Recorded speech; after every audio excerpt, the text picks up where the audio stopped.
क्यों आज भी एक ईंट पर खड़े ये हैं विट्ठल भगवान। सुने यह कथा 6वीं सदी में संत पुंडलिक हुए, जो माता पिता के परम भक्त थे। उनके इष्ट देव श्री कृष्ण थे। माता पिता के भक्त होने के पीछे की लंबी कथा है। एक समय ऐसा था जबकि उन्होंने अपने इष्ट देव की भक्ति छोड़कर माता पिता को भी घर से बाहर निकाल दिया था, परंतु बाद में उन्हें घोर पछतावा हुआ और वे माता पिता की भक्ति में लीन हो गए।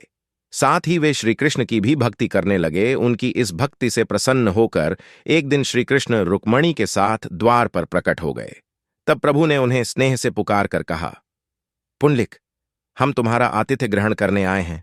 उस वक्त पुंडलिक अपने पिता के पैर दबा रहे थे और उनकी पीठ द्वार की ओर थी।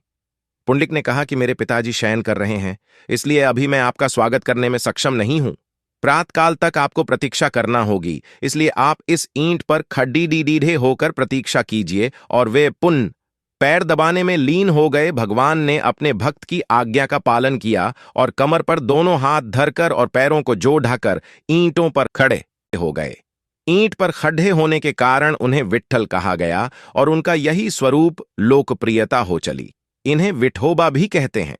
पिता की नींद खुलने के बाद पुंडलिक द्वार की ओर देखने लगे, परंतु तब तक प्रभु मूर्ति रूप ले चुके थे। पुंडलिक ने उस विट्ठल रूप को ही अपने घर में विराजमान किया।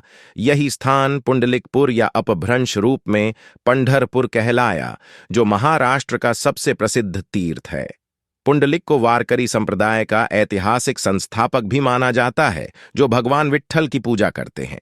यहाँ भक्तराज पुंडलिक का स्मारक बना हुआ है। जय श्री राम, जय हरि विट्ठल। ऐसी ही भगवान की रोचक कहानी के लिए हमें लाइक, शेयर और सनातन सेवा को सब्सक्राइब करें।